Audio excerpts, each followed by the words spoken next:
this is so much bigger than we are, and that even though, this isn't the greatest quality recordings, we could very well be part of history in the making, because we have people that are on different, have different concepts and ideas and calendars, and yet they're willing to come together and respect each other and investigate what does the scriptures say regarding these time clocks, these pieces that Yah's given to us.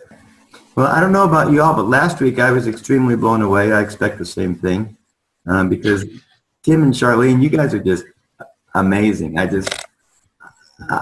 love the time that you guys have put into it, and we're so blessed to be in a season right now where we're not going to have to necessarily go through the same struggles of understanding that they did. They were like the pioneers that, paved the way for us. There's an outpouring now that Yah's just kind of given it, us this download really quick. And I don't know if you've all noticed that, but I think that's the season that we're in, truly. It was a bigger fight before. Now we don't have to fight at all. It's his fight anyway. But I mean, it's just it's nice not to be slammed and rebuked, quite so much anymore.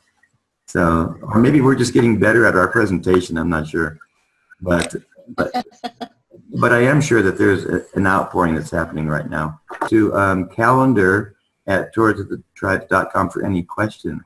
Or if you know someone that has a question, you might want to say, that's a good question. You should send it into calendar at towardsthetribes.com. And it'll go directly to Charlene and Tim's help desk, and they'll answer those questions personally. In our emails each week, in our updates and reviews, we'll try to always have this past week's video. So on the next email, you should see this video in that email and a link to this week's PDF in that same section. Down below, we put a link for the previous week and its PDF. And then there's some help tools like eSword and some other little tools. And as we get more of those, we can put some of those links in there. So there'll always be the week that we just did and the week that we did before down at the bottom under the extra, it's called extra, read all about it, What was that? I was just saying that's my line, Mark. That's more. I was just saying that's my line. I'm the paper boy. Extra. Read all about it. Yeah. And Danon is a really good paper boy. I love you, dude. I mean, he's an intentional paper boy. He makes copies of videos and DVDs and puts his name and number on it now, right? So that people can get back with him, and goes out and asks Father, who are you going to lead me to? Who am I supposed to talk to? Here you go. Here's your DVD. Here's your video. And they have his number on it so they can get back with him. And that's really great. So if you guys want to share your screen or get us started, that'd be great. Okay, I'll get it started. Is that me that you're wanting me to share the screen? Have you guys got that? It says Zoom. And it said, no, yep, we got it, rightly dividing.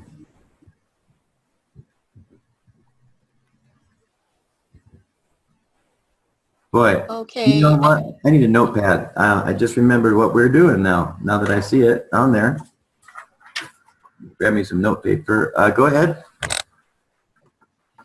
First of all, I just want to just give a little bit of an introduction here of what we're doing tonight.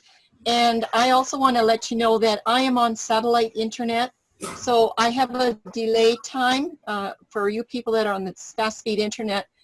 If you need to say something, it takes probably, 5 or 7 seconds to get to me.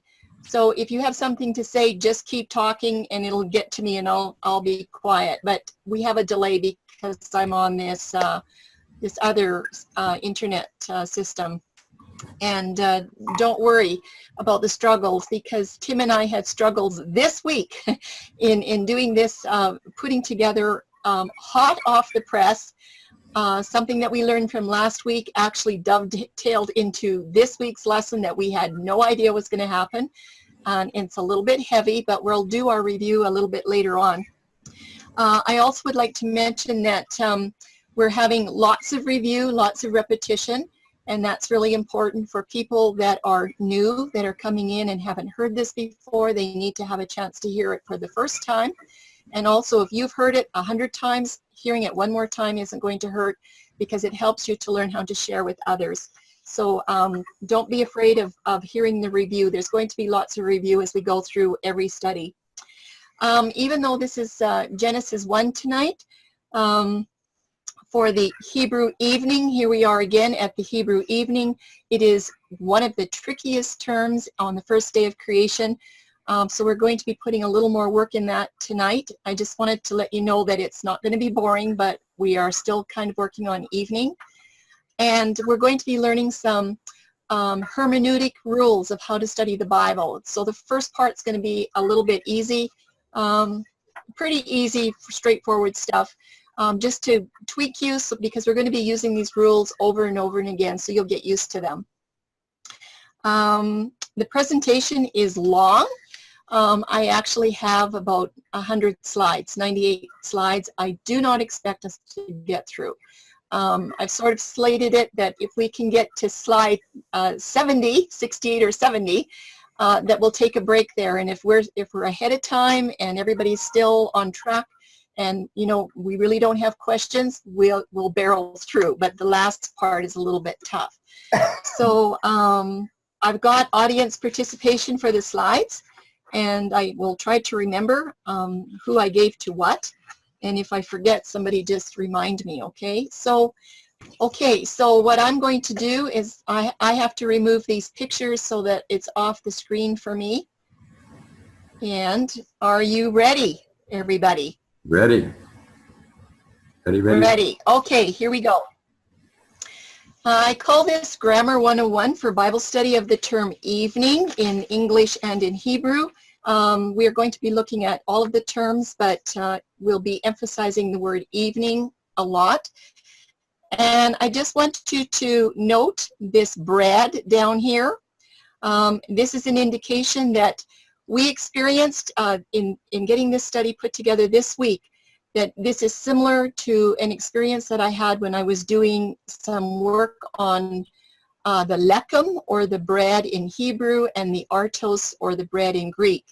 And so you're going to see this bread come up, and I just want you to remember that this is linking to another pattern that we discovered here, I don't know, a year and a half ago or something like that. So let's just get started. We're going to be reviewing some very simple lessons that have been long forgotten, all about grammar. And I have some questions here to start with. How can a simple English word like evening pose such a confusing problem when it's linked to the proper commencement for the days of creation? Or could it be that church leaders and pastors and Bible workers have not been diligent enough in their search?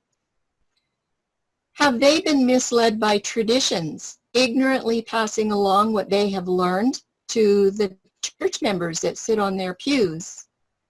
And this question is for you. Can the ordinary Bible student really find out what the truth of this evening controversy is? Like, is there any way that just somebody that's at home can do this? And we're going to see how this problem can be solved with a simple grammar skill that all of us need to remember. So tonight, for understanding the phrase from Genesis 1:5, it's the last part of the phrase. You can count the words, there's not very many there. And the evening and the morning were the first day. And most of us that started out in Sabbath keeping said, oh, that means that Sabbath starts at Friday night sunset, because that's where the evening begins. But we want to know, does evening really mean sunset or not? We're going to find out, and we're doing this because we want to teach you how to answer questions when you're sharing calendar with other people, so that you can also help them to understand. So this is part of our experience on how we learn to do this. So in this study, we're going to learn how to use the scriptures with some basic study tools, including a review of your basic high school grammar classes. And Tim and I had to learn this too, so you guys do as well. we're going to learn how to use a dictionary properly, and you'll have to know how to use a lexicon. We'll be doing the dictionary tonight, and I have been absolutely totally surprised over the last couple years of how many people don't know how to use a dictionary anymore. And I'll bet that most of those people thought that they did know how to use it. Yeah, and I bet you they all learned it in school, but you know what happened at graduation day? They forgot it. They forgot everything. I'll say a little bit more about the dictionaries when we get to that slide. The sample topic of study is for the day start that we're doing that I had planned is from Genesis 1 on the first day of creation. And I've also planned for Day of Atonement, but that will not be today, and it might not even be next week. But those are the two that we're doing. So that's what this study is all about. And of the highest importance, we need to learn to read more than 10 words to discern the content and the context.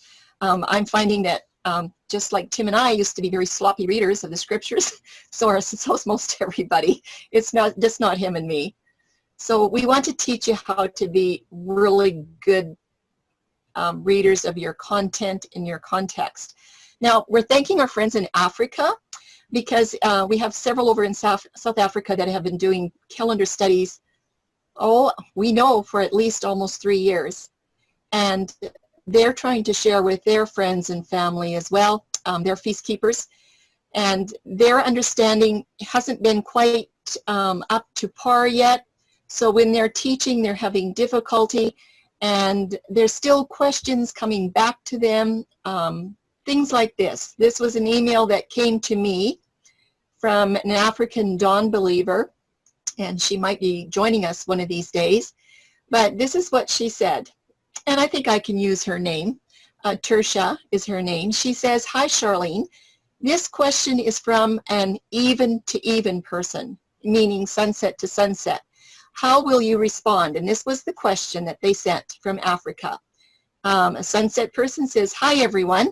I have a question. What does it mean that the knowledge of the Hebrew word erev, which meant even or evening, which meant afternoon or sunset, what does it mean that that is lost?" And you know, that's the question that we're getting. Like, how did even, or which we thought was sunset, how did that get all messed up? So this particular study was done for the people in Africa. And lots of people have these similar experiences, and later on you're going to be telling me that. So the question, it's always the same. Since when does the day not begin with evening anymore? So today we're going to sharpen our Bible study skills, and we're going to find out the answer. When does Yahuwah's day really begin? And this is kind of a teaching study so that you can help your other friends, you know, because it's going to come up. And I say it's a good question, and there is an answer. So we need to work between two different languages. We're working between English and Hebrew. And Danon, you're supposed to get ready to help me with this slide. Can you help me read this slide? If he's there. You want me to read it? Yes, go ahead and read it. Okay, working between the two languages, French.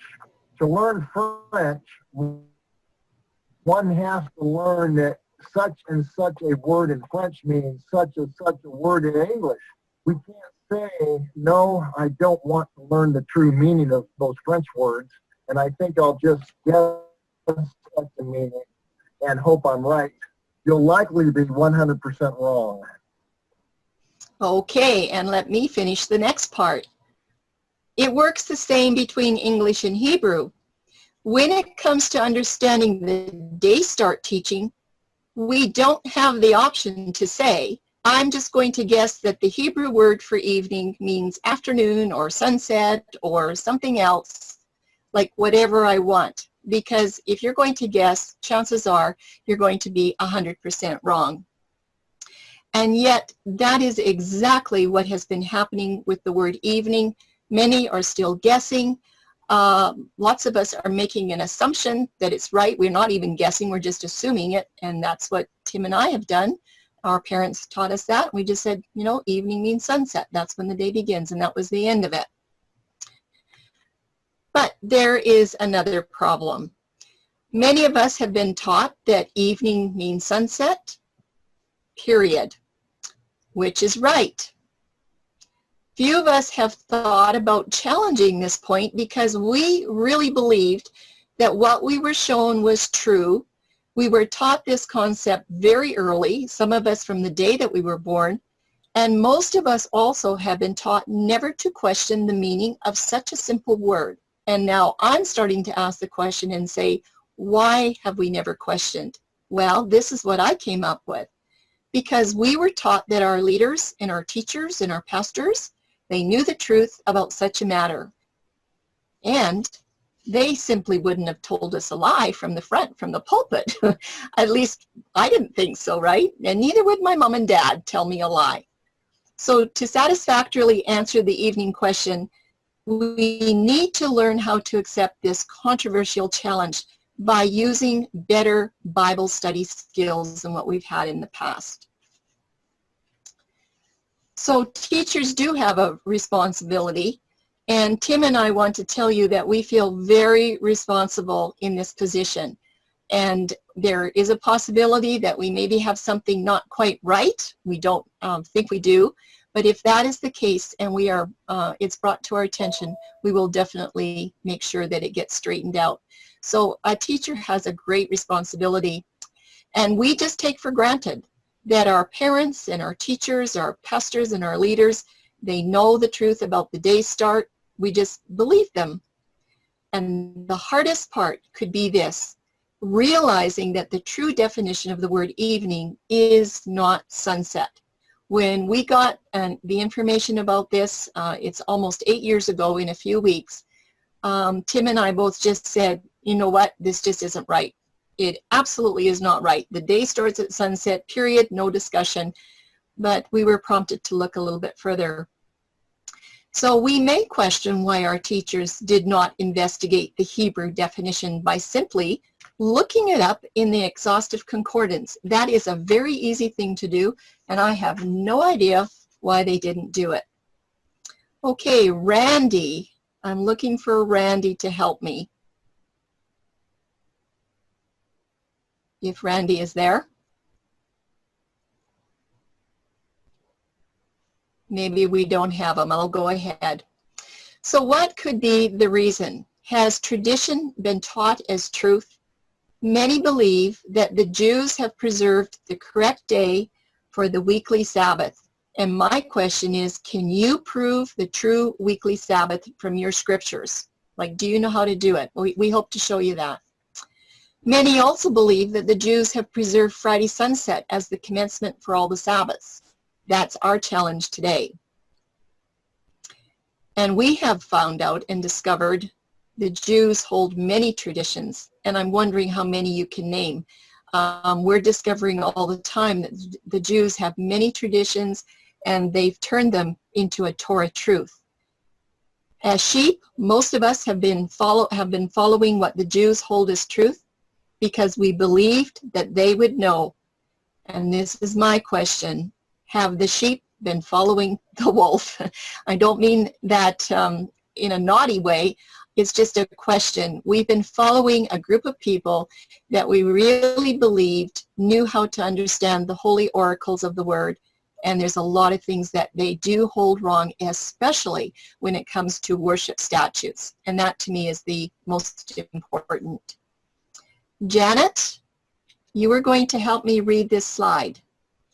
Is Janet ready? Yep. What about? Okay, Janet, go ahead. What about traditions? Yahusha, Paul, Timothy. Yahusha in Matthew 15:3 and 9 says, "Why do ye also transgress the commandment of Yahuwah by your tradition? But in vain they do worship me, teaching for doctrines the commandments of men." Paul says in Colossians 2:8, "Beware lest any man spoil you through philosophy and vain deceit, after the tradition of men, after the rudiments of the world, and not after Christ. Timothy says in 1 Timothy 1:4, neither give heed to fables. Oh, wow, Janet, you did such a good job. Thank you. If you study that little term there, giving heed to fables, you'll have a real eye-opener as well. But Yahusha and Paul and Timothy here, three very good witnesses, are telling us to beware of traditions and fables and things like that, things that are deceitful. We need to learn to check everything out. And we're going to be looking at some of those things today. Okay, Mario, this is your slide, and it's not a hard one. Okay. It says, the restoration of truth. Do you believe these words? In the time of the end, every divine institution is to be restored.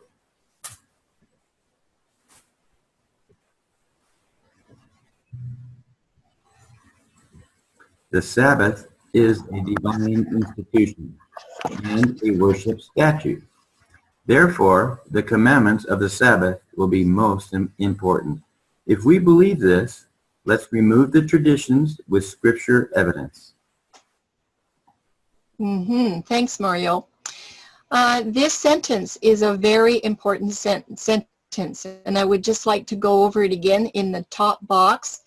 In the time of the end, and I believe that that's where we're at the last generation, every divine institution, and I believe that definitely includes the worship statutes, is to be restored. That's future tense. We're going to talk about tenses. In the time of the end, every divine institution is to be restored. So let me rephrase it for calendar. In the last generation, every divine institution of calendar for the bride to walk with the bridegroom is to be completely restored before the second coming. That's the way I read this. And we see that happening today. And I think that when the bride finally, understands the calendar and how important it is, she's going to be very powerful as she teaches people around the world, whoever that might be. So there are some ways to remove tradition. We have to do a very careful, exhaustive research of the topic from the scriptures. We have to know the biblical history around the topic. We need to be prepared to use very good Bible study tools. And we need to remember our grammar lessons from high school. And the question is why? And the answer is because most of us have forgotten them. And when I got started on doing Bible study and whatnot, the lady that mentored me, she said, now Charlene, there's something that you have to know. You have to know what a noun, a verb, and an adjective and all that is. I went, what? She says, yes, that's where we're going to start. And that's where we're starting tonight. Okay, Mike Lawson, you were going to read Jeremiah 33:3 for us. Start with prayer, Jeremiah 33:3. I'm trying to put this up. I'm sorry. Jeremiah 33:3. Where is it? Call unto me, and I will answer thee, and show thee great and mighty things which thou knowest not. Can you say that one more time, Mike, so everybody gets it? Call unto me, and I will answer thee, and show thee great and mighty things which thou knowest not. So when we're reading or planning to do a Bible study, the very first important thing is prayer. I know this is nothing new to you at all, but this is the promise in Jeremiah 33 that he's going to reveal great and mighty things to us. And I could be here for 10 hours telling you how we've experienced that. I also just want to make a clarification here about Bible reading is different than Bible study. These are not the same. And we have since found out that Bible study is different than Bible research. These are very different terms. In research, you need to know how to ask a lot of questions and to investigate a wide territory for what the Bible is saying from cover to cover. It's not easy. A lot of people do not like doing research. I'm one of them. I absolutely hated it at school, but I'm learning to love it now because I'm understanding how it works. But we have to start with reading, and then we go to Bible study, and then we learn how to do Bible research. So this calendar study, it has been involved with calendar research, not just Bible reading.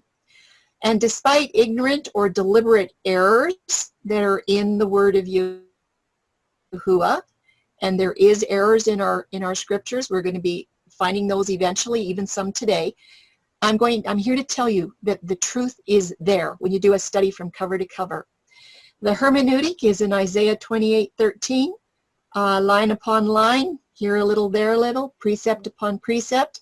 That's what you do from cover to cover. You do not just say, oh, the first thing I find is good enough for me, but cover to cover. So we're doing the theory right now in these first couple of slides.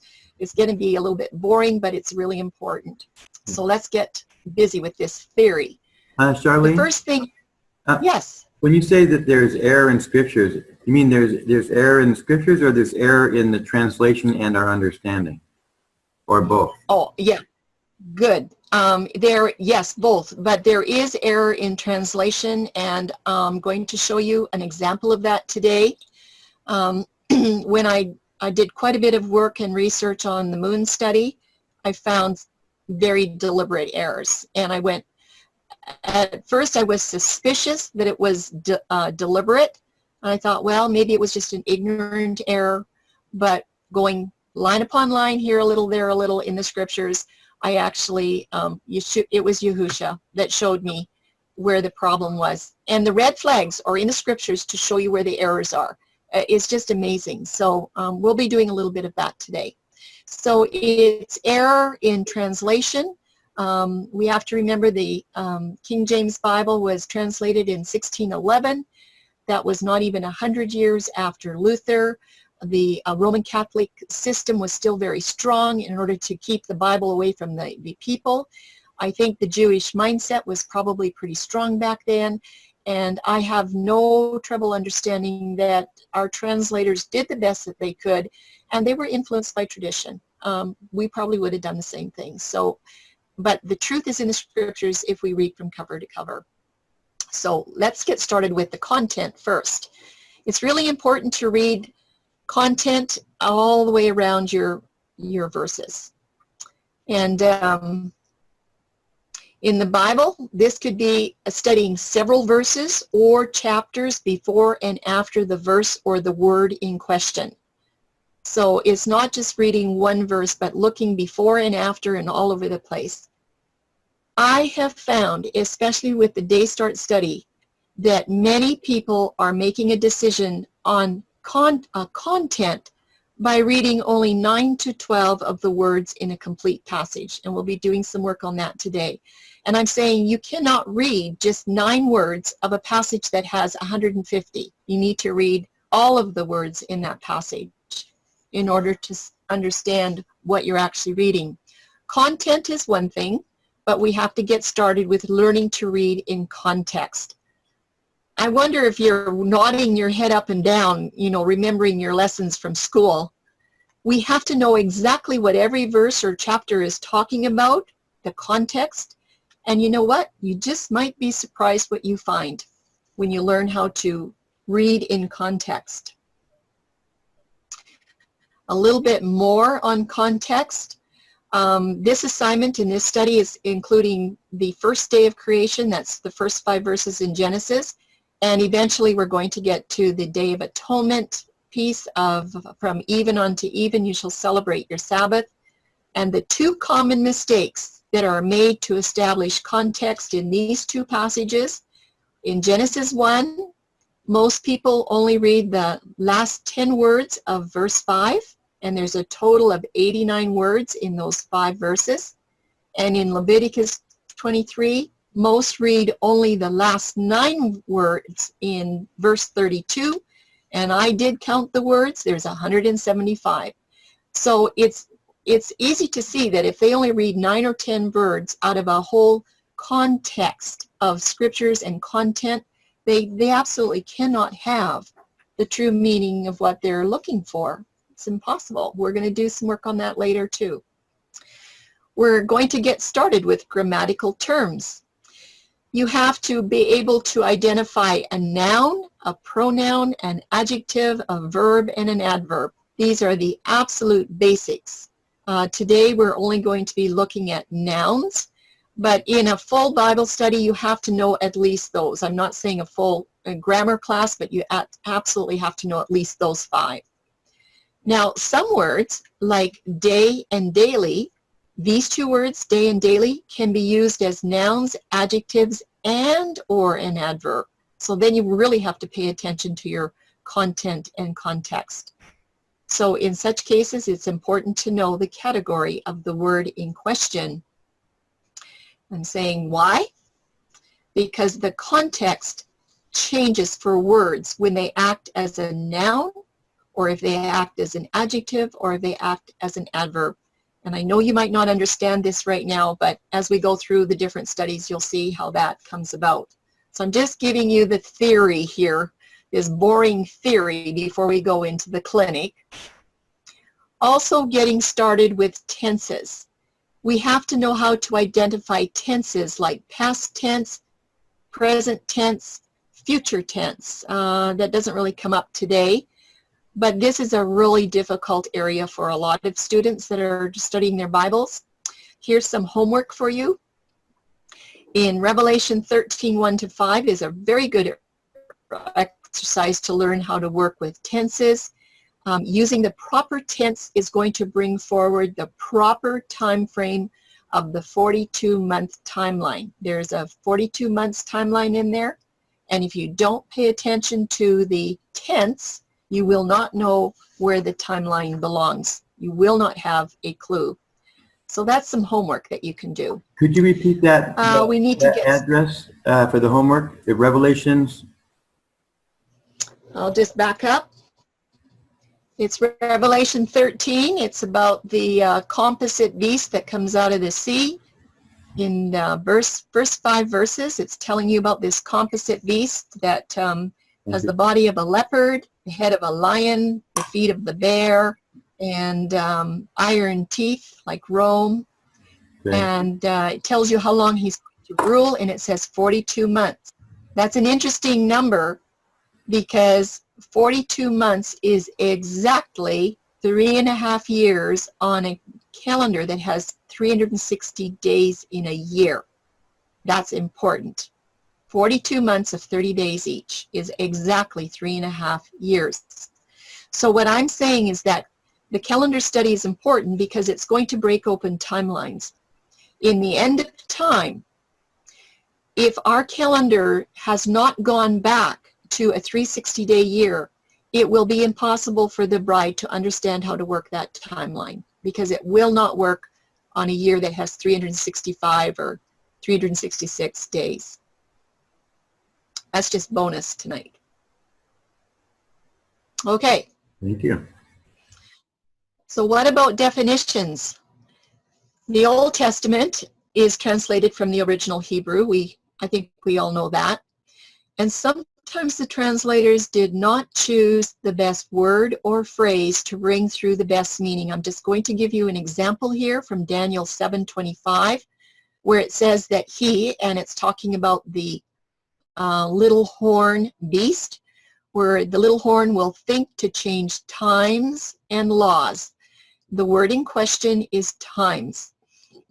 Now, back then in 1611, maybe everybody understood what times meant, but we don't today because words change in meanings as we go through the, from decade to decade. And the word time does not reflect the true meaning in this verse, which actually is referring to set appointed statutes or the Moedim. In both English and Hebrew, you cannot assume that you know the variety of definitions and which one is listed first. Don't assume that you know that. You have to go and look it up. So in this study, the word day and evening are 2 of the tricky words that we have several definitions, and they're all different. Definitions for some of the simplest words have to be checked out. And a shelf full of everyday dictionaries and concordances will be very useful. Another word that is questionable is the word the word became, sorry, in Genesis 1:2, and the earth became void. Remember that? Became, or the earth was, pardon me, I think it's was, and the earth was. Tricky word, you need to look it up, okay? So some of these simple words will change the context and the meaning of a verse. Okay, we're into using dictionaries. Because words, their meanings change over eons of time, especially from the 1600s to today, we have to go back and find out what the original meaning is of some of these words. And I'm saying if you have a Strong's Exhaustive Concordance, you're going to need to learn to use it. And Noah Webster's 1828 dictionary is very valuable. I think that Mario's got those tools on the Covenant Calendar website there. So you'll be able to access that with your computer. And a variety of dictionaries is always a good idea as well. Even old dictionaries, lexicons and commentaries. If you find an old dictionary in a used bookstore, pick it up because it's going to have some gems in it. I found this out when I was doing the moon study, and I went to an old dictionary to look up a simple term like lunar and lunation, and I'll tell you what, did I ever find a lot of stuff. Tim likes to use 1600 and 1700 lexicons and commentaries along with Paleo-Hebrew. It's very extensive research, but what I'm finding is I'm sticking with the simple tools of a Strong's Exhaustive Concordance, the 1828 dictionary. I'm going cover to cover, with that hermeneutic, here a little, there a little, and guess what? We are coming up with the same end conclusion. So he's doing it from the hard end, and I'm doing it from the easier end, if you can call it easier. But we're coming to the same conclusion. So I'm saying if you know how to study your Bible cover to cover, you'll be able to figure it out. But these extra tools do not take the place of comparing with the scriptures. Now, here's something that I had to learn. The very first definition in a dictionary is really important because the first definition of any word in the dictionary, and this goes for every dictionary in the world. This is not just Canada dictionaries or US. This is every dictionary works this way. The very first definition of any word in the dictionary represents the way that word is used the most in that particular language. So for everyday dictionary practice, we're going to do some work on this. We're going to use the word star, like the stars in the sky. We're going to see how that works.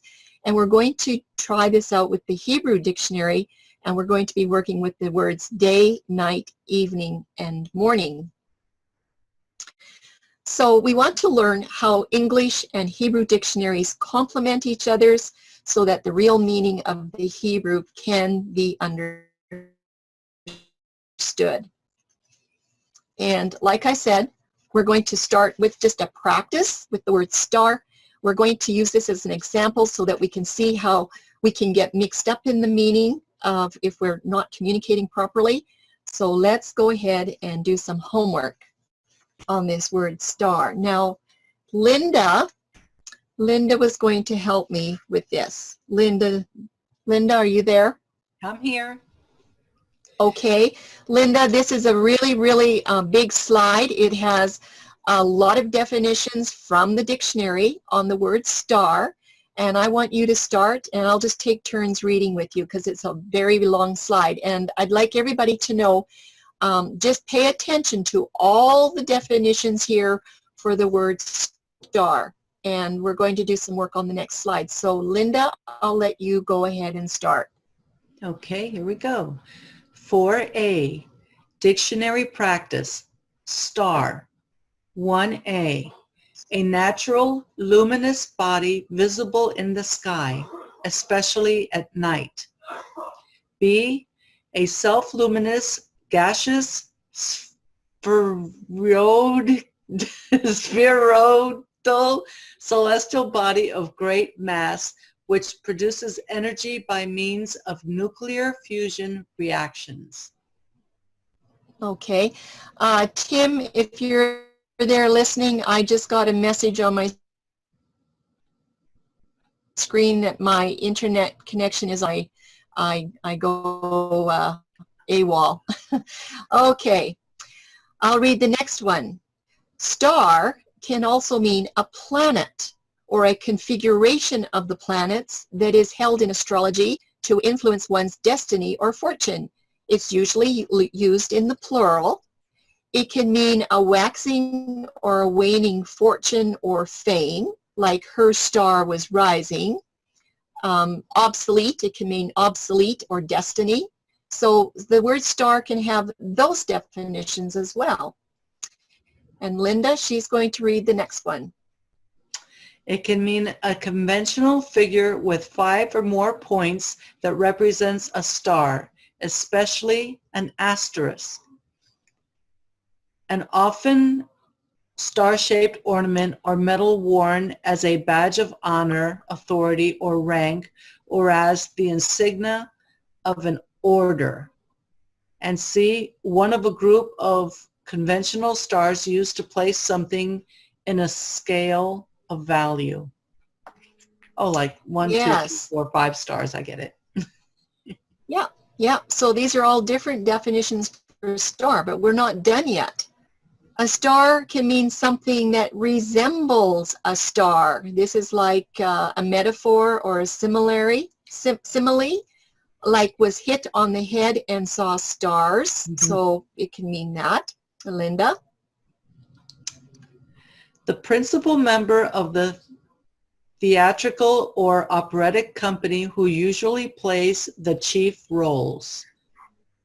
Star can also mean a highly publicized theatrical or motion picture performer, an outstandingly talented performer, a track star, a person who is preeminent in a particular field. Mm-hmm. So we have there 5 main definitions of what star can mean in the English language. Okay, so let's do some homework on this. Stars in the sky, take the first definition. Just let me back up a little bit. Do you see that, everybody? Right here, number 1. This is the first definition of star, a natural luminous body visible in the sky, especially at night. That is the first definition for star. That's what this is saying. Stars in the sky, take the first definition. So, if someone told you the stars were great last night, they will likely think that you're describing the night sky.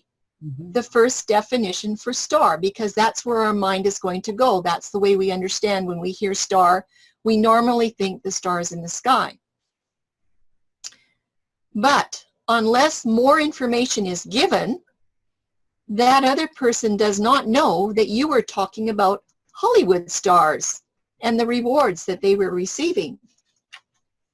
So in that case, more content would have had to been given to the person that you're talking to so they could have understood the context. You didn't give them enough information. When you just said the stars were great last night, that's not enough information for them to know that you were talking about Hollywood stars on TV.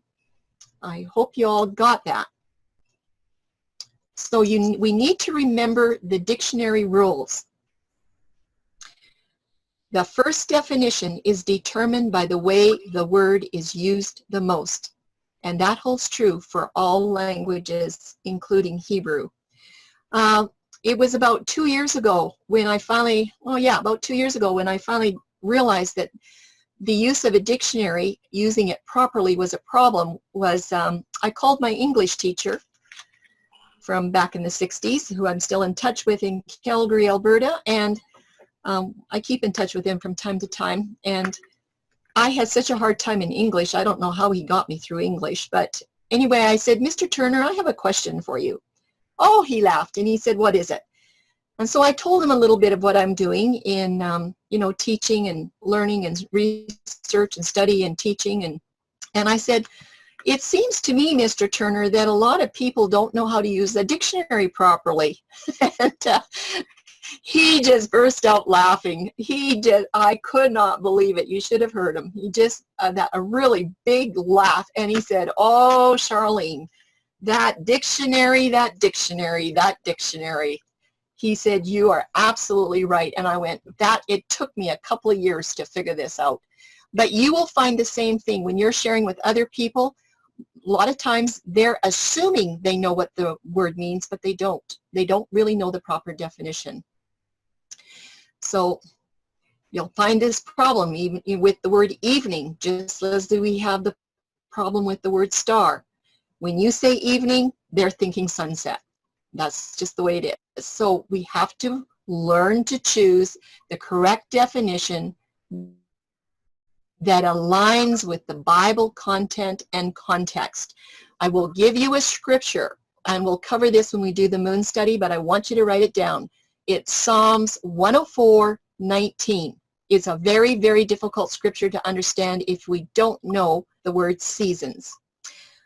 However, many are assuming that they know the Hebrew definitions, and they don't even go to check to see if they are correct. They don't even think about it. And this is exactly how sunset became an incorrect definition for evening.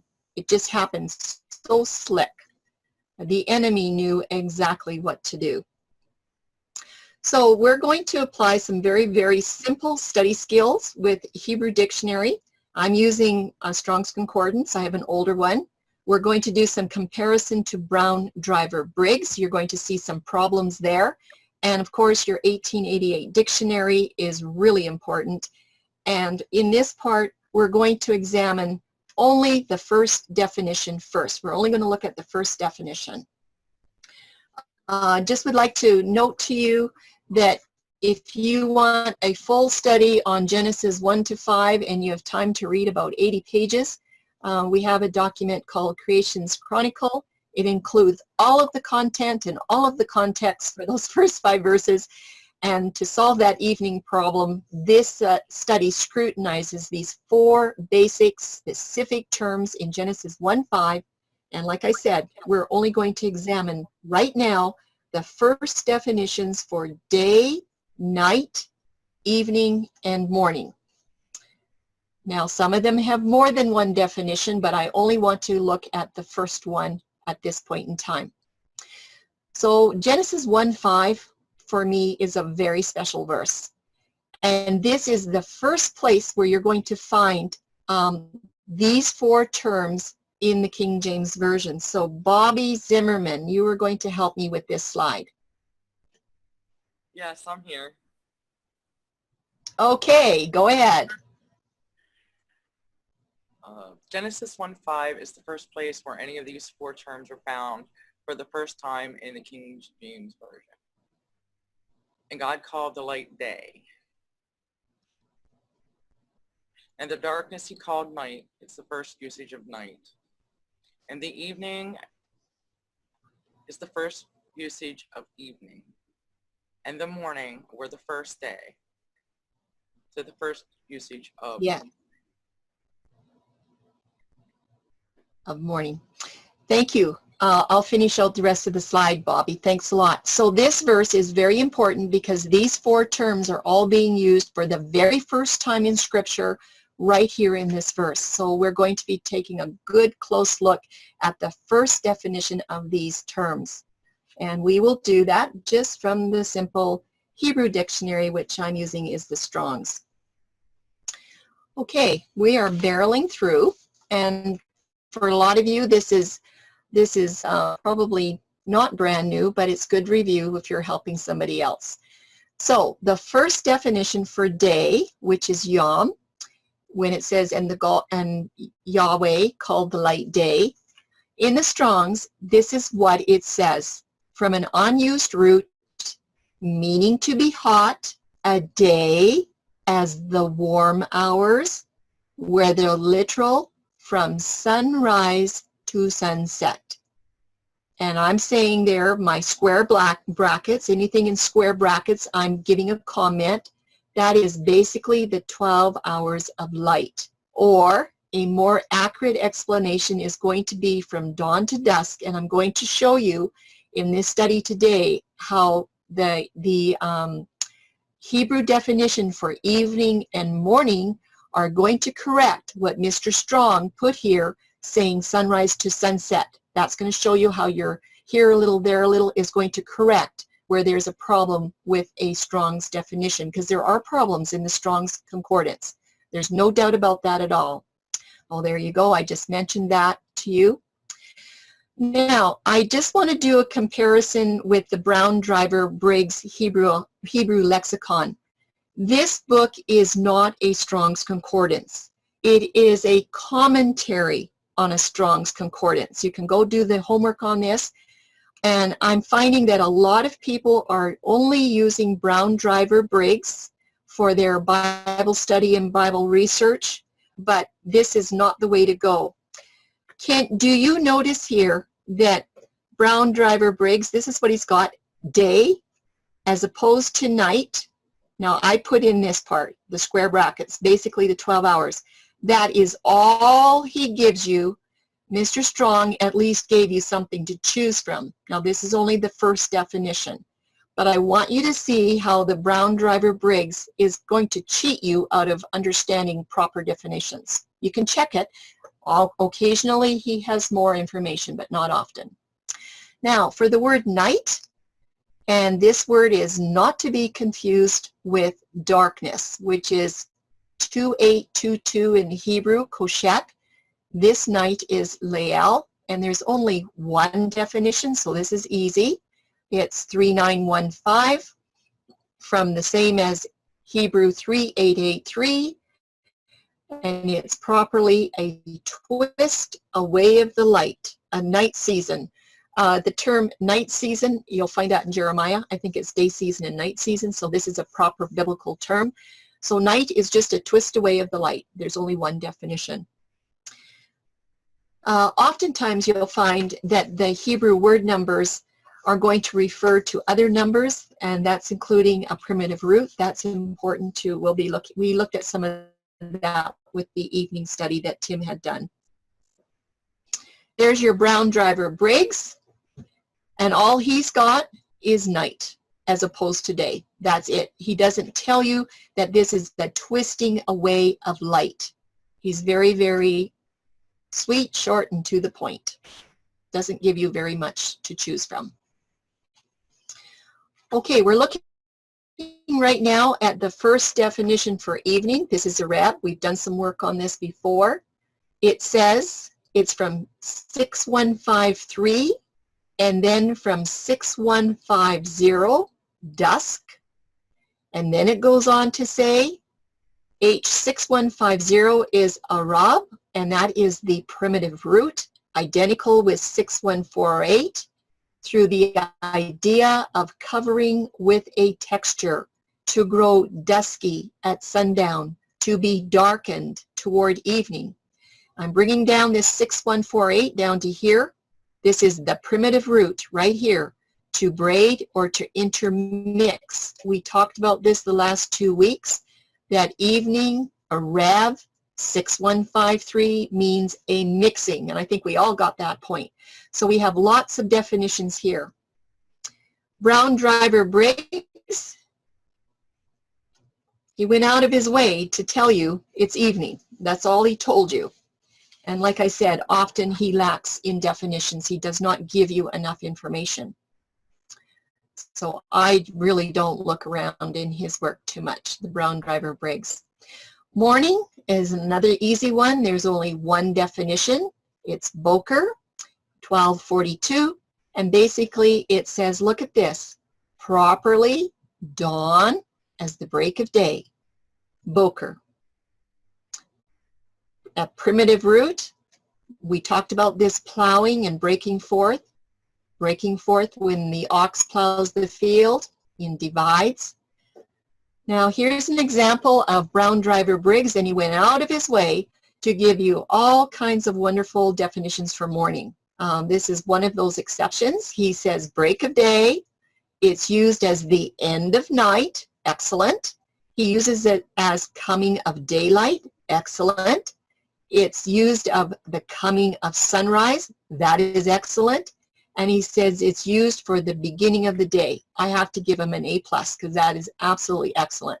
So this is one part where the Brown Driver Briggs, he actually gives you more definitions, but the 1242 is actually very good too.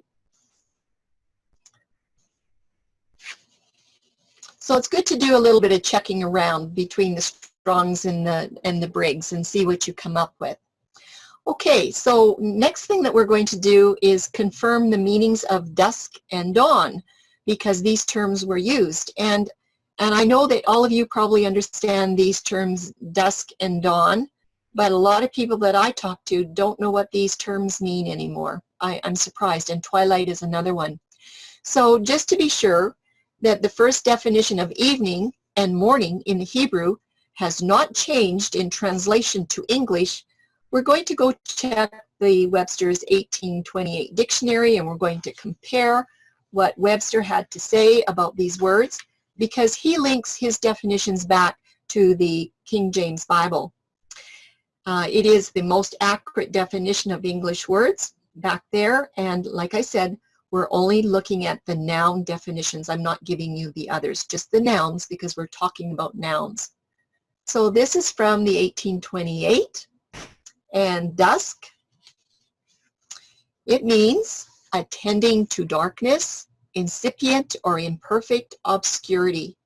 It's a middle degree between light and darkness, and then it goes on to say this. It says twilight, as the dusk of the evening. It's a tendency to a black color, darkness of color. And he gives an example saying, whose dusk set off the whiteness of the skin. Very interesting definitions. Let's look at the word dawn from Webster's 1828.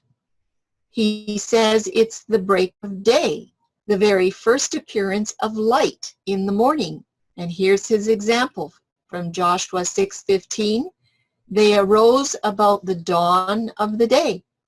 The word may express the whole time from the first appearance of light to sunrise. He's giving you some really good definitions here that are lining up with the Hebrew definitions. And then another word, dawning, which is a noun. He says it's the first appearance of light in the morning. So we have no problems. But he uses the term twilight. Twilight was used in the dusk definition in the 1828. And we've talked about this before, this big surprise that many people do not know what twilight is. And I'm saying, do you? I know all of you do, but there's a lot of people that do not know what twilight means. If you live in the north, you sure do. And I'm sorry, Sudi, you were supposed to read this, so do you want to pop in and read this noun definition for 1828, twilight? Okay, the noun definition for twilight. The faint light which is reflected upon the earth after sunset and before sunrise. Whatever that word is, light. In latitudes remote from the equator, the twilight is of much longer duration than at and near the equator. Yes, that is so important. Thank you, Sudi. So the twilight, Webster's is saying, is after sunset and before sunrise. And guess what? That's what the mixings are. We learned that last week. The mixings are before sunrise and after sunset. Another word is twilight. So, and twilight is in the Strong's Concordance, and this is what it says for twilight. It's 5399, neshef. It's from 5398, properly a breeze. The reason it's saying a breeze is because usually the cool winds or the breezes come up at night, at this twilight time. They'll start to come up around that time. Then it says dusk. That's your first definition for the twilight, when the evening breeze prevails then it says dark, and then look what it says. It says the dawning of the day. That is your second definition for twilight. So the first time that dusk is used in twilight, it gets the first definition, and the dawning of the day is the second definition. So we need to look a little bit further. If the verses are vague, we need to look a little bit further. Well, let's see what Brown Driver Briggs has to say. There you go. He says, twilight, to blow. Qual, yeah, that means the most common literal message for the proper interpretation. So Brown Driver Briggs isn't really any help at all. But I do want you to remember that dusk is the first definition under twilight, and dawn is the second. So let's look for a first note on twilight. I have two or three things I want to note here about twilight. That dusk is the first definition, dawn is the second definition, and there are 14 twilight references in the Tanakh, or the Old Testament, that use 5398 and 5399. 5398, twilight, is the root word, as the root word is first used in Exodus 15:10 for the Red Sea crossing. This event originated with the evening winds that parted the water, allowing the people to cross over during the following night hours. 5399, twilight, is first used in 1 Samuel 30:17, and this is a text when David is in battle. We're going to read it here in a bit, and here's your homework. It's in the form of a question for this 5399 twilight. Will 1 Samuel 30:17 take the definition of dusk or dawn for the word twilight? We're not going to go through this tonight. I just want you to go and check it. This is what the verse says. And David smote them from the twilight even unto the evening. Now that even, I put the number in there, that is not the same as a rev. It's just, another word from the twilight onto the evening. You could actually leave it out. Okay, so he smote them from the twilight unto the evening of the next day, and there escaped not a man of them, save 400 young men. So the question is David talking about the dusk twilight or the dawn twilight? But I've only given you one verse, so what you would have to do is read the whole story. I don't know how many verses it would be in that chapter, but you would have to read the whole story to try to figure out if that twilight is dusk or dawn. And there's 12 other references where twilight is used, so the content and the context would have to be carefully examined to determine exactly if the twilight is dusk or dawn. That's the work you have to do with your content and your context. On a second note for twilight, we have to remember that both the dusk twilight and the dawn twilight, they contain a mixture of light and night. We've learned this already. The first definition for the word day is the 12 hours of the day season that has the presence of light. Light, everything is about light. Therefore, both twilights belong to the day season. They do not attach to the night season. They have light. They belong to the day season. Very important point for the calendar study. The third note for twilight that I'd like to give to you is that night is the absence of any daylight that is naturally seen in the day sky, specifically the absence of sunlight. So that means by default, neither twilight can belong to or be part of the night season. It's just impossible. So let's do a review on this slide. Each day season contains light from the sun. Evening and morning are twilights, and they belong to the day season. That's it in your picture form. Let's now look at the night season. Carol, you were going to help me with this slide. Is Carol still there? Carol Bourne, maybe? Can you help me? Yes, I'm here. Okay, go ahead, Carol. Night season has no direct light from the sun. Twilights never belong to the night season.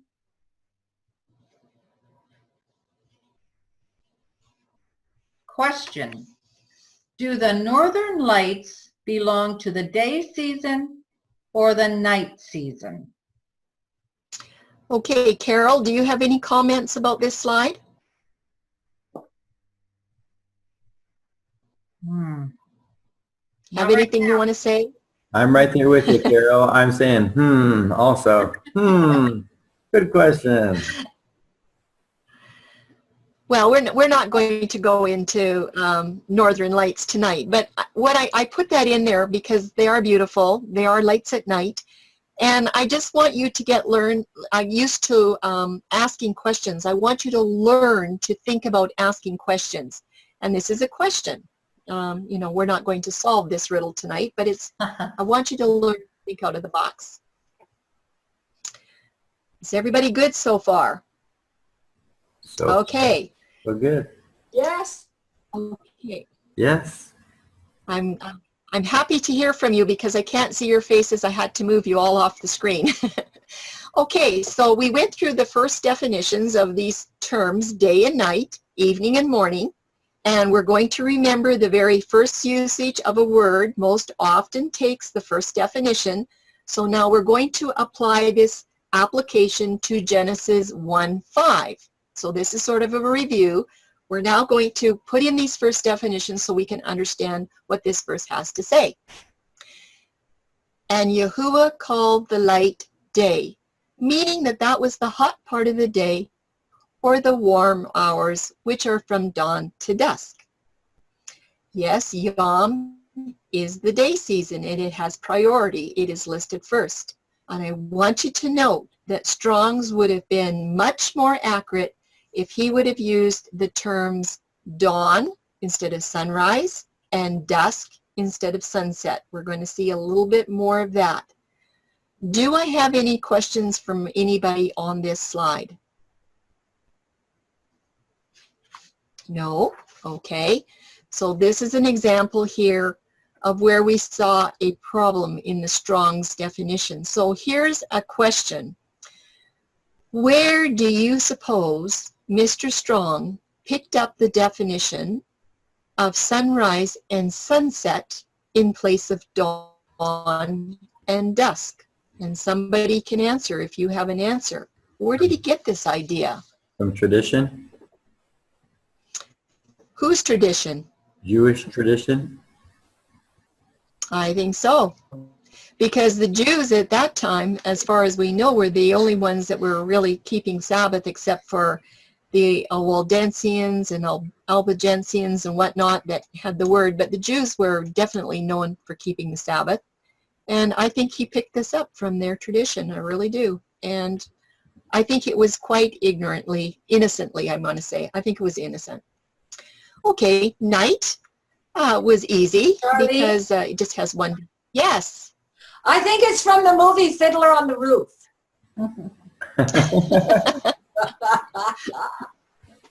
I don't know who's talking, but you're going to get to give that study in a couple of weeks.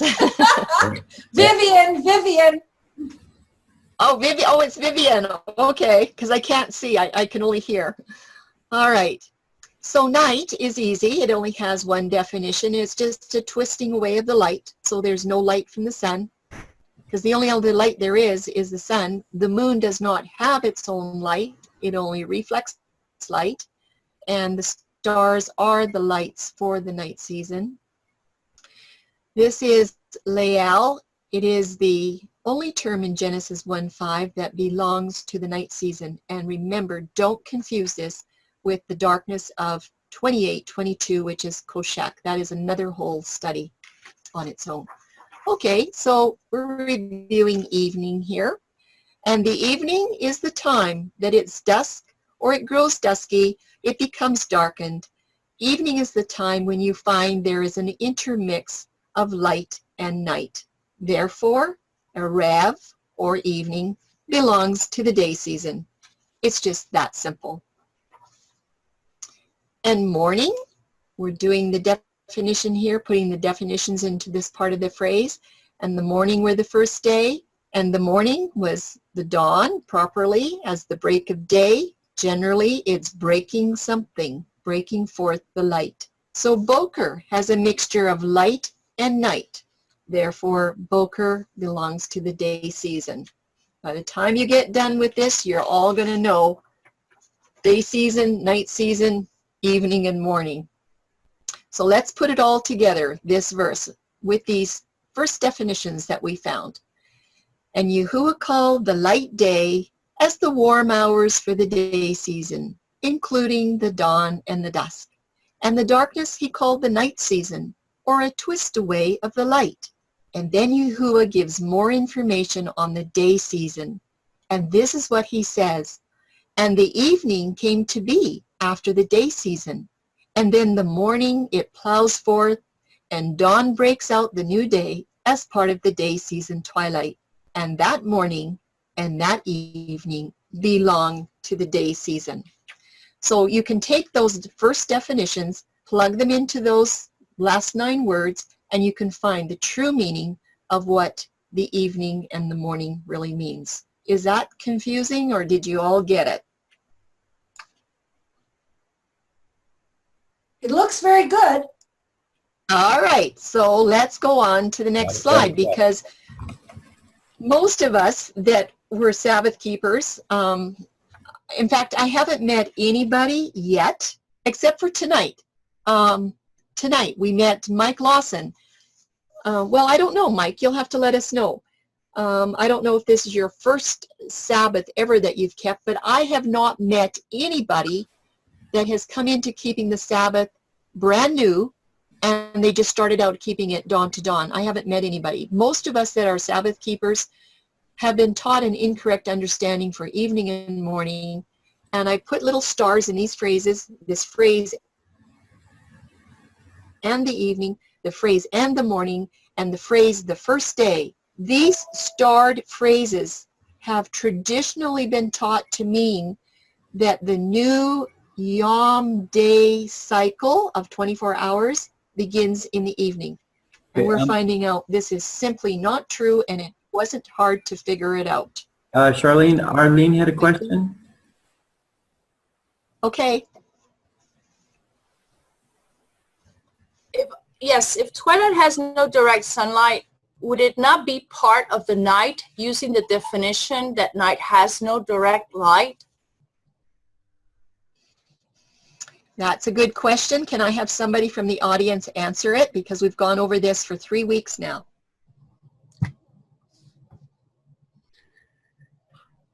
Can I give a scriptural example? Yes. Can we all turn to Genesis 19, verse 15?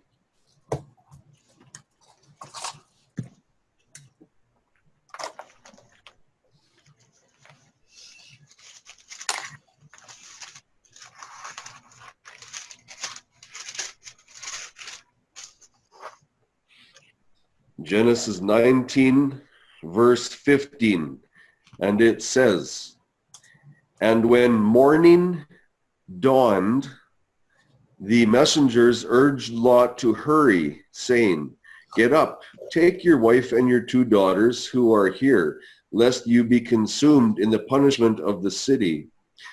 And I'm just going to narrate this. Remember, the angels come, they grabbed Lot, and they said, "Get out of the city, take your family with you." And Lot protested a little bit.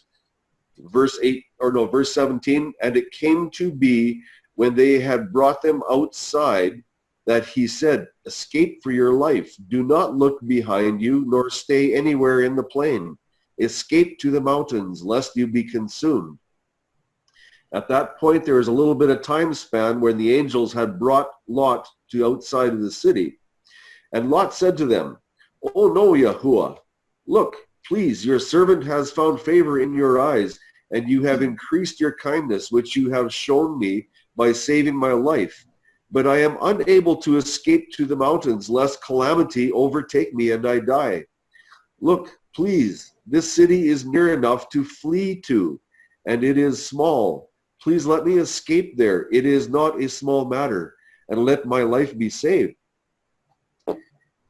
Okay, so Lot wanted to flee to this small city. There's a little bit of a time span. There's a space that he had to do his traveling. I'm going to go down to verse 22. And the angel says, hurry, escape there, for I am not able to do any deed until you arrive there. So the name of the city was called Zoar. Now, remember, Lot had to escape. He had to travel to this city. Verse 23, the sun had risen upon the earth when Lot entered Zoar. So in verse 15, it tells us the morning had already dawned. That was the boker. That's the beginning of the day. And then it gives that little story of the time span between when the morning had already begun and when Lot entered Zoar, and it says the sun had risen. So the morning twilight was very definitely part of the day, the light season. There's other examples of that in scriptures too. So we have a question, my husband and I. And so you bring 1915. Can you hear me okay? Yes? Yes. Yes. Yes. 1915. You said that the word there, and when the morning arose and the angels hastened, right? Yes. And you're saying the morning there is boker? Yes. But I'm looking at Blue Letter Bible, and the Strong's definition is the word shachar, number 7837. It's a masculine noun. And that shachar says morning 12 times is the first definition. The second is day 6 times. Then early twice. Day spring once. Light once.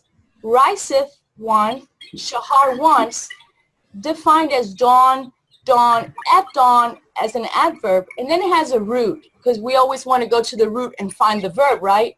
Yes. So if we click on the verb for number 7836, that would be shakar again. That's the primitive root. And that would be seek early 4 times, seek twice, diligently seek twice, be times once, and then miscellaneous 3 times. So I'm kind of confused because it doesn't say boker. Okay. Okay. Where is For morning? where in the scriptures does it talk about Jacob, Charlene? Oh, I forget what chapter that is. Can't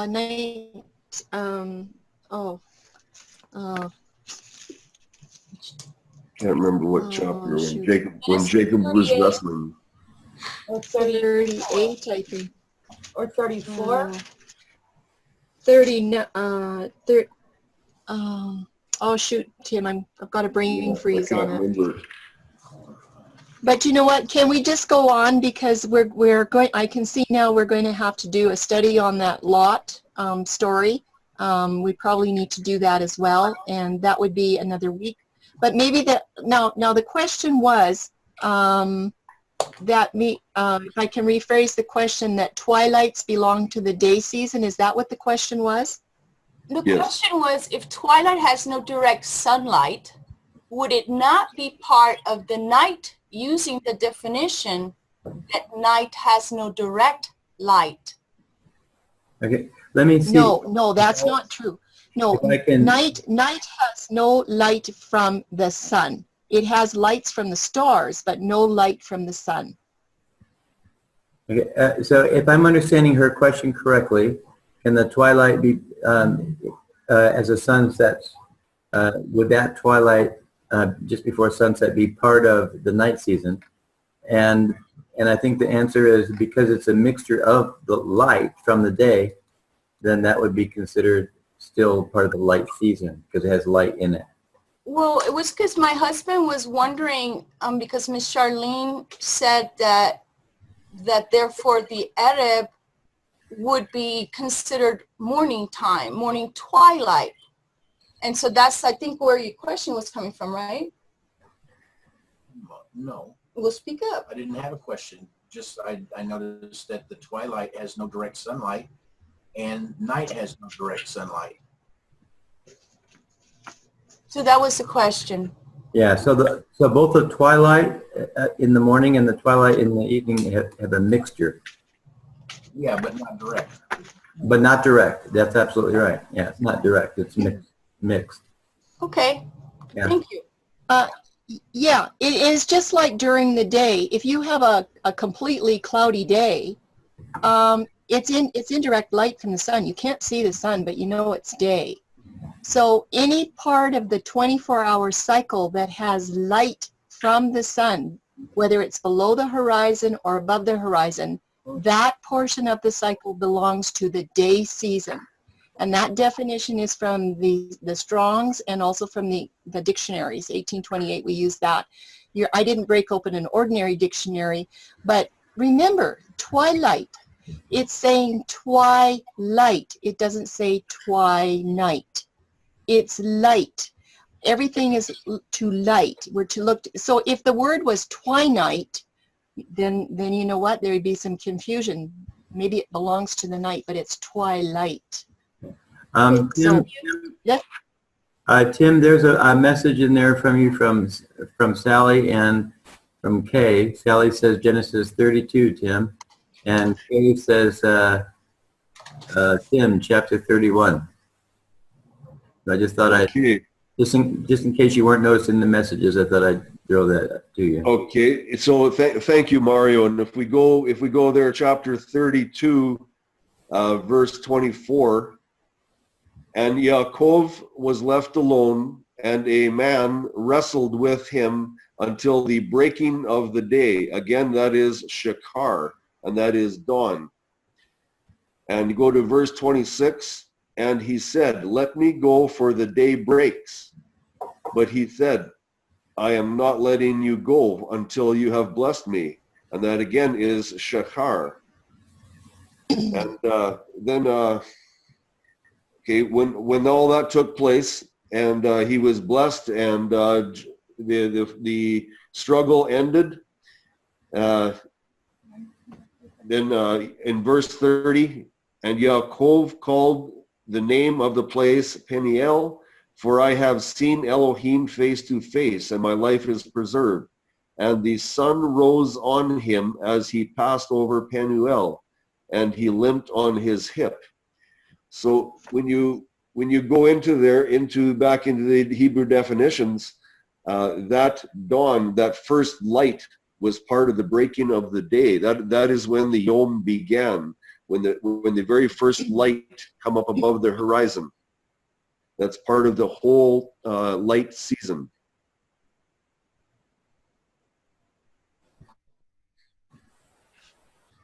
Thank you for that. Okay, we have 2 more slides that maybe will help clarify. Was it Arlene that was asking the question? I can't remember. Yeah.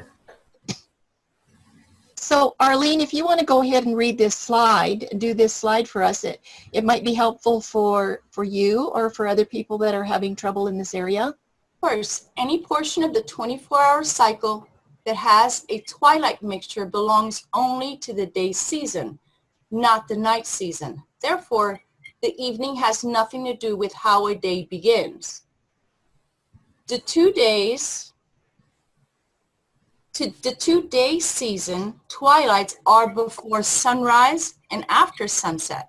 Neither twilight belongs to the night season. But the morning is even more special. The morning ends the former 24-hour cycle and begins the new 24-hour cycle at the moment of daybreak. In Genesis 1:5, morning ends day 1 and begins day 2. Okay, does that help Arlene, or does that help some of the rest of the people?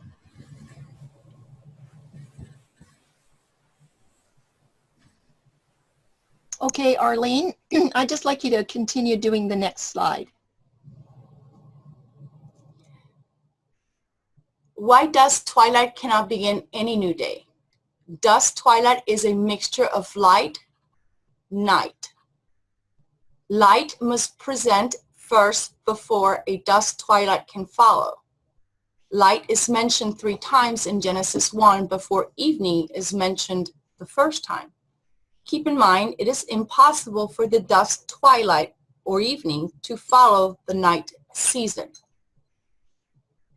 Remember, the twilights have been purposely placed as a safeguard to not look to the sun for day start. Okay, does that help you, Arlene? Yeah, I hear what you guys are saying. I'm just Okay, wondering now about this other scripture that this gentleman who spoke earlier said about Shachar, because right here it says, for the day breaketh. And so, anyway, that's neither here nor there. That's ahead of where you guys are. Never mind. I'll keep following.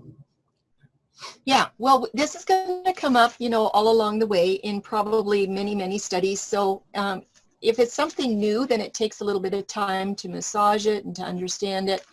But the twilights, last week, I think when we talked about this last week, I don't know if you were with us, Arlene, or not, but we discovered last week that Yahuwah put those twilights, those two little sliver twilights in the 24-hour cycle as a safeguard so that we would not be looking to the sun to know when the day started. If he did not put those twilights in there, we would be breaking a statute command in Deuteronomy 4:17, where Moses says, you are not to look to the sun, the moon, the stars, the planets, or any of the heavenly host, lest you worship them. So he's put a little safeguard in there. He's given us twilights where he says, that's where my light shows up.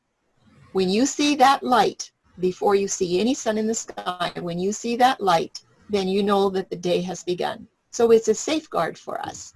And same thing with the night. He says, no, the night doesn't. I thought that was a really good observation, Arlene. That was great. Yeah. Thank you. Okay, so I know we're running out of time. We only have about a half an hour left. And I have here, are there any questions? Because it is very crucial that the first definition of evening is understood before we go any further. And the reason?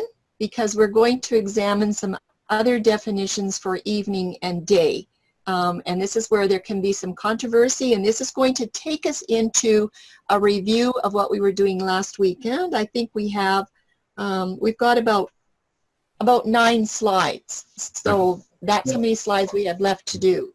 We have about 5 minutes till those back east can log off, and then we were going to do like a half hour of questions or prayer or fellowship or however it is that you wanted to do that. So how much, we have 5 slides you said, or 9 slides? We have about 9, but they're review slides from last week that are dovetailing with what we're doing today.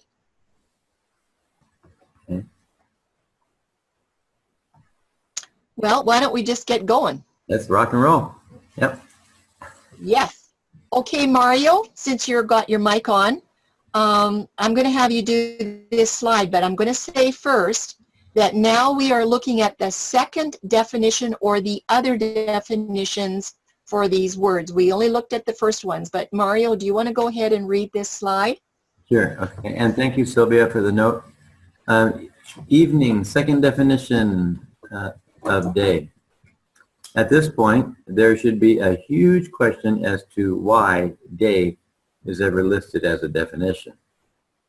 Why? Because Reb is defined as a mixing of light and night.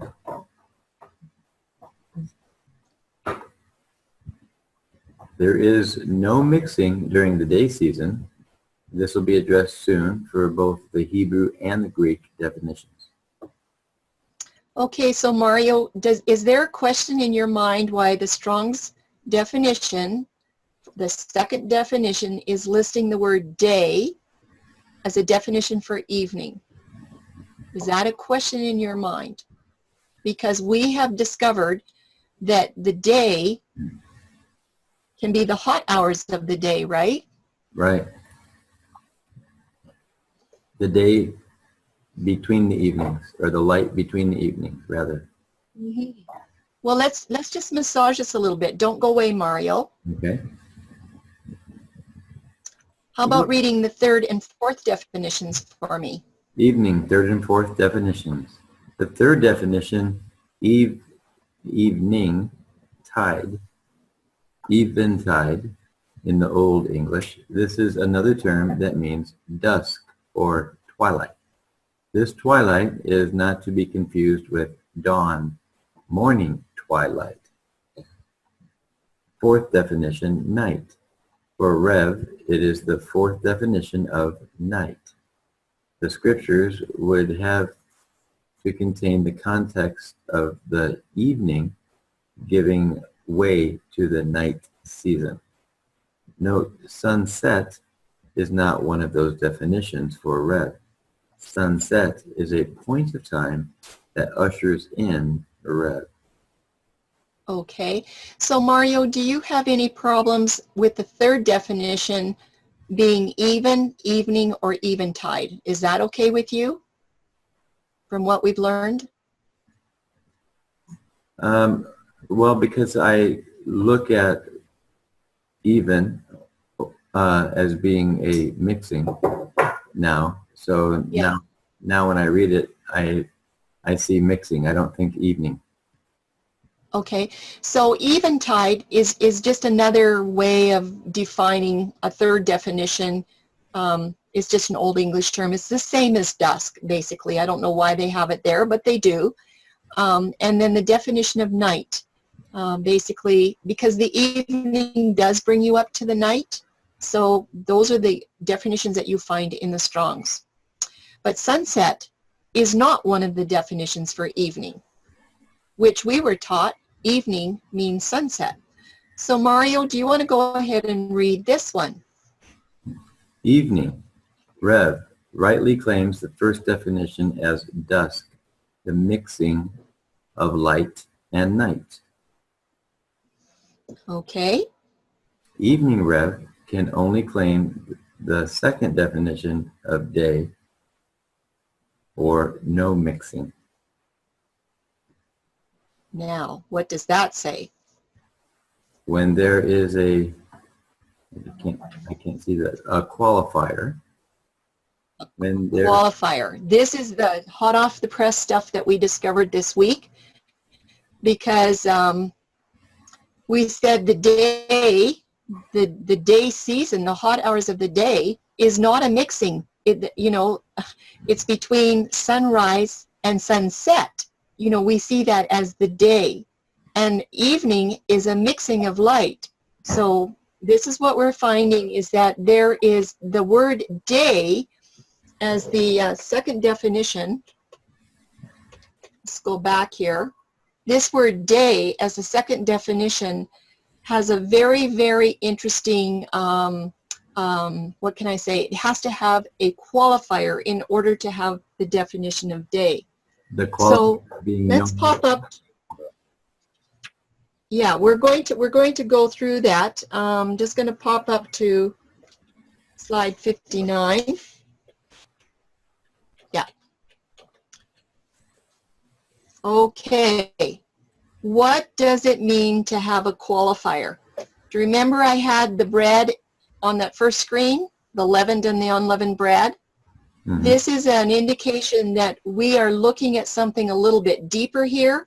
We have to go further to understand. If you're doing a study on lechem as bread in the Hebrew and artos as bread in the Greek, you have to go dig a little bit deeper to figure out if the verse is talking about leavened bread or unleavened bread. And we have a study for that.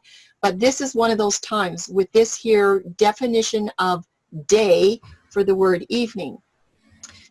We're going to look at two examples in these next few slides. The first one is going to be the quail in Exodus 16, and the second one is going to be Joseph's request for the body of Yahusha. We won't get to this part today. We're just going to do the quail piece today to find out what the qualifier is where the word evening can also have the definition of day. Is everybody on the same page with me here? If you're not, I guess just say so, and so I know. If I understand what you're saying right, is that sometimes a word is used as in a general term, but they can have different meanings. So sometimes the word erev or evening means even mixing, and sometimes it can be used as a different word, like day. Yeah, you're massaging it very, very well, Mario. So Tim is going to teach this slide.